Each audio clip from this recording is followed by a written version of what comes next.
મિત્રો અહીંયા કેટલું પાણી ભરે છે હું તમને બતાવું 1 મિનિટ. હા, ચાલુ રાખો વિડીયો, એટલે મારે ચાલુ જ રાખવાનો. આજે પૃથ્વી જોયું બપોરે, પણ હું અત્યારે ઉઠ્યો ને જોવા માટે આ જોવા ગાય છે. અહીં તો અમારા હા, અમારા કાકા આગાહી કરેલી જો કેટલી સ્પીડમાં પાણી જાય. તો મિત્રો હજુ 2 દિવસ આગાહી છે, તો ઘરની અંદર રહેજો.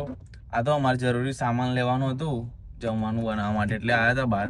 બાકી અમે બહાર નહીં નીકળતા, આખો દિવસ ઘરમાં જ રહ્યા છીએ, સુઈ રહ્યા હતા. શું કેવું સાગર? અમારે ત્યાં તો ફૂલ વરસાદ છે. તમારે કેવું છે? બોલજો ભાઈ, જણાવજો, કોમેન્ટ કરીને જણાવજો. ભાઈ રાજુ તો ના પાડે છે, નોકરી જો વધારે વરસાદ પડે તો નહીં જવાનું, એટલે ના જ જવું જોઈએ. એમને રજા આપે તો લઈ લેવી જોઈએ. જો કે સરકારને એવો નિયમ બી લાવવો જોઈએ કે સ્કૂલોમાં રજા આપો છો તમે, બરાબર, તો અમને નોકરીમાં કેમ નહીં? શું અમને વરસાદ નથી નડતો? શું કેવું ભાઈઓ? બરાબર છે ને? બરાબર ને ભાઈ? સાચી વાત. તમારે કશું કેવું છે? મારે તો બિઝનેસ છે. હા, તો બિઝનેસ કરે ભાઈ, અમને તો જ્યારે શટર પાડો હોય તો પાડ દે, પણ અમારે એટલે સરકાર થોડું વિચારો ભાઈ, અમે બી માણસ છીએ યાર. આવું ના હોય, બરાબર? એટલે બધાને રજા આલ દે ને અમને નહીં આલવાની વાત કરો. હું બોનું પાવ સરકારમાં આનો મોદી બનવાનો ગભરાવ.